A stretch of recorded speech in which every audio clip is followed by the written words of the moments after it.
अस्सलाम वालेकुम dear students, welcome to Star Academy head office Allama Iqbal Town Lahore. E Cat के free content में students हमारा आज का very hot topic, very important topic है, that is terminal velocity.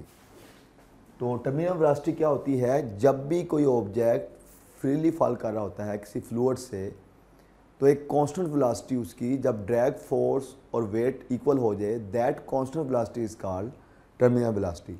Terminal velocity क्या होती है? Constant velocity of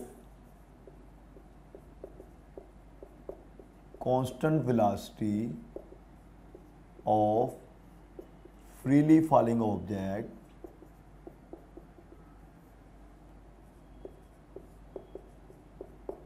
when drag force becomes equal to weight of object।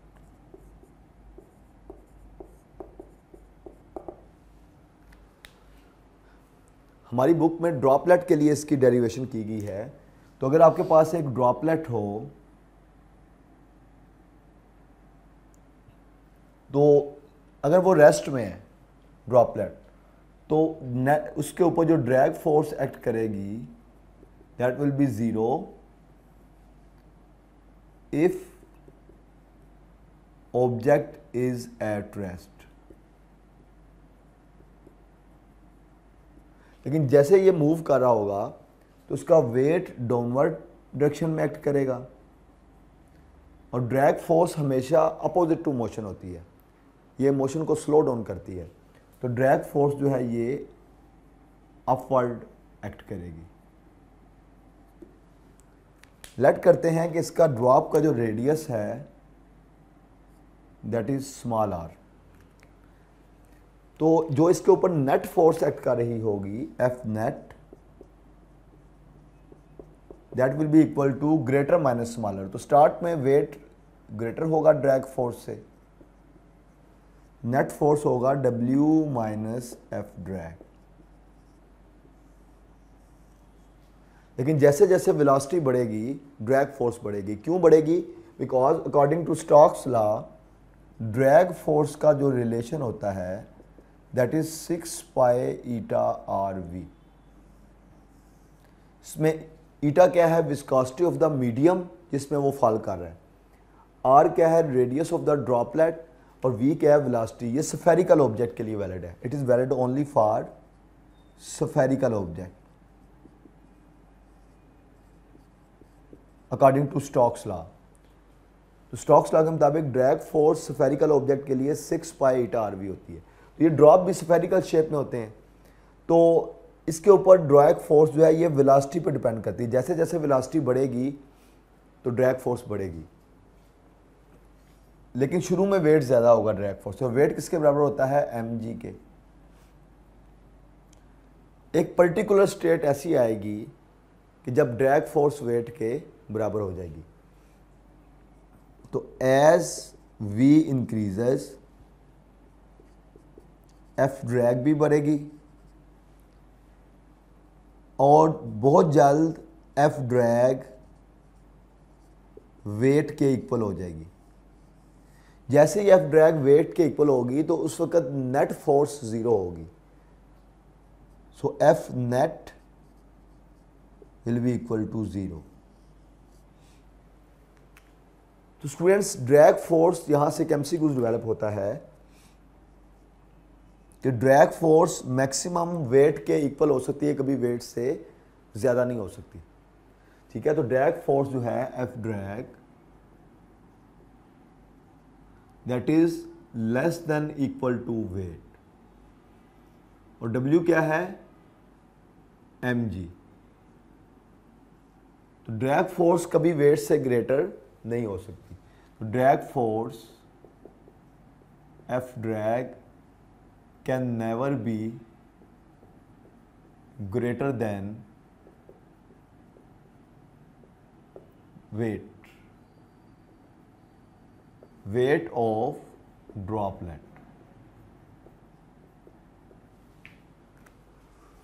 जब नेट फोर्स ज़ीरो होगी तो आपके पास उस वक्त ड्रॉप जितनी मैक्सिमम वेलोसिटी अटेन कर चुका होगा उससे मज़ीद नहीं बढ़ेगी, तो वो ड्रॉप उसके बाद एक कांस्टेंट वेलोसिटी से गिरेगा and that constant velocity is called terminal velocity, और इसका सिंबल होता है वी टी। तो टर्मिनल वेलोसिटी कब होगी? जब ड्रैग फोर्स और वेट इक्वल होंगे, या नेट फोर्स ड्रॉप के ऊपर ज़ीरो होगी, या नेट एक्सेलरेशन भी उसका ज़ीरो होगा। तो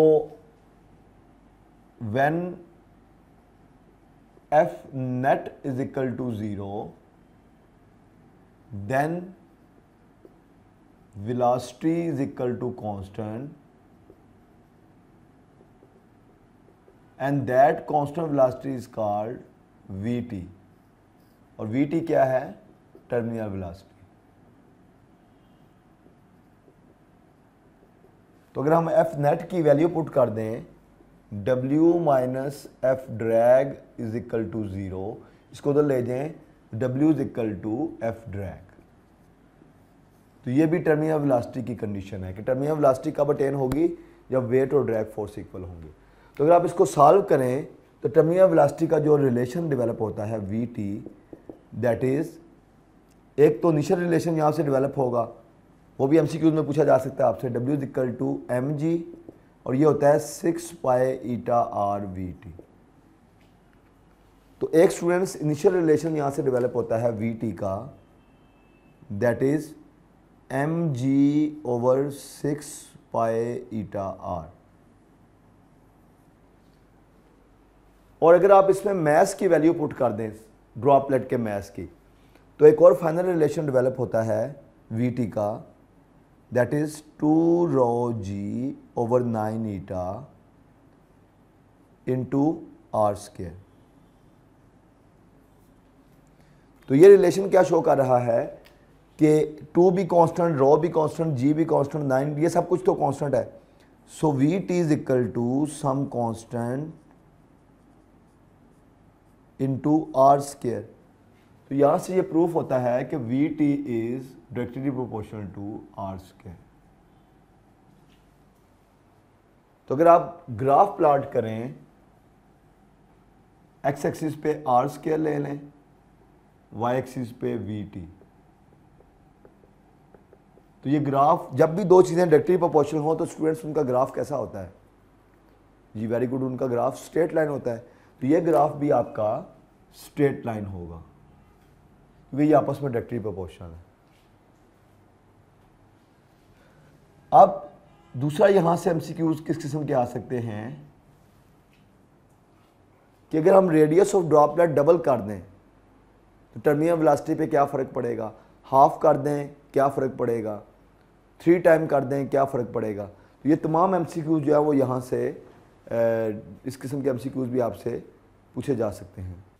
अच्छा स्टूडेंट्स, यहाँ से एक और टाइप के भी एमसीक्यूज पूछे जा सकते हैं कि अगर आपका रेडियस डबल कर दें, रेडियस हाफ कर दें, रेडियस 3 टाइम कर दें तो टर्मिनल वेलोसिटी पे क्या फ़र्क पड़ेगा। तो इस किस्म के एमसीक्यूज को आप कैसे टैकल करेंगे कि अगर r डैश 2r हो गया देन वी टी डैश क्या होगी। तो कैसे टैकल करेंगे आपको एक बेसिक मेथड मैंने बताया हुआ है कि आप लिखेंगे v t dash is equal to something into v t. अब यहाँ पे देखें r के ऊपर स्क्वायर है और r हमारा डबल हो रहा है तो हम लिखेंगे सिर्फ 2 का स्क्वायर, तो ये आ जाएगा वी टी, 2 का स्क्वायर क्या होता है 4vt, तो ये आपके पास 4vt आ जाएगा। तो यानी आपकी टर्मिनल वेलोसिटी 4 टाइम इंक्रीज हो जाएगी अगर आप रेडियस डबल करेंगे। सिमिलरली अगर आप रेडियस हाफ कर लेंगे तो बताएं टर्मिनल वेलोसिटी पे क्या फ़र्क पड़ेगा। तो उसके लिए आप लिखेंगे v t dash equal to something into v t. तो रेडियस के ऊपर स्क्वायर है तो हम लिख देते हैं 1/2 का स्क्वायर, तो ये हो जाएगा 1 का स्क्वायर 1, 2 का 4, तो वी टी बाई 4। तो आपकी जो टर्मिनल वेलोसिटी है वो 4 टाइम रिड्यूस हो जाएगी। तो स्टूडेंट्स टर्मिनल वेलोसिटी से थर्ड टाइप के जो एमसीक्यूज आ सकते हैं दैट इज कि आपको रो जी और ईटा की वैल्यूज देकर और रेडियस की वैल्यू देके आपको टर्मिनल वेलोसिटी फाइंड करवाई जाए, और यहाँ से रेडियस भी फाइंड कराया जा सकता है। अगर आपने रेडियस का एक्सप्रेशन फाइंड करना हो तो रेडियस का एक्सप्रेशन होगा under root 9 eta we T over 2 rho g. This will be the expression of radius of droplet in terms of terminal velocity. और ये कब आप यूज़ करेंगे, जब आपके पास रो जी और ईटा वगैरह गिवन हो। तो ये क्वेश्चन शो करती है कि r is directly proportional to square root of v t, terminal velocity के स्क्वायर रूट के डायरेक्टली प्रोपोर्शनल है। तो अगर हम ग्राफ प्लॉट करें रेडियस और अंडर रूट वी टी का, that will also be straight line. जब भी दो चीज़ें डायरेक्टली प्रोपोर्शनल हो तो उनका ग्राफ स्ट्रेट लाइन होता है। तो ये स्टूडेंट्स हमारा इस टॉपिक से रेलिवेंट तमाम बेसिक रिक्वायरमेंट थी जो यहाँ पे हमने डिस्कस की हैं। अब स्टूडेंट्स अगर आप इस चैप्टर का कंप्लीट लेक्चर सुनना चाहते हैं तो इसके लिए जो हमारा चैनल है इसके नीचे दिए गए लिंक पे क्लिक करें तो आप हमारी ऐप पे शिफ्ट हो जाएंगे, और ऐप पे इस टॉपिक से रेलिवेंट टेस्ट भी मौजूद है, और वहाँ पे आप लॉगिन करके कंप्लीट हमारा ई कैट का पोर्टल जो है वो यूटिलाइज कर सकते हैं। आपको वहाँ पे टेस्ट भी अवेलेबल है हर चैप्टर के बाद, उसकी डिस्कशन भी है और बहुत कुछ है आपके लिए जिससे आपकी तैयारी बहुत अच्छी हो जाएगी। तो उसके साथ स्टूडेंट्स हम आज का लेक्चर वाइंड अप करते हैं। नेक्स्ट लेक्चर में नेक्स्ट फ्री कंटेंट के साथ दोबारा आपसे मुलाकात होती है। तो स्टूडेंट्स इजाज़त दीजिए, अल्लाह हाफिज़।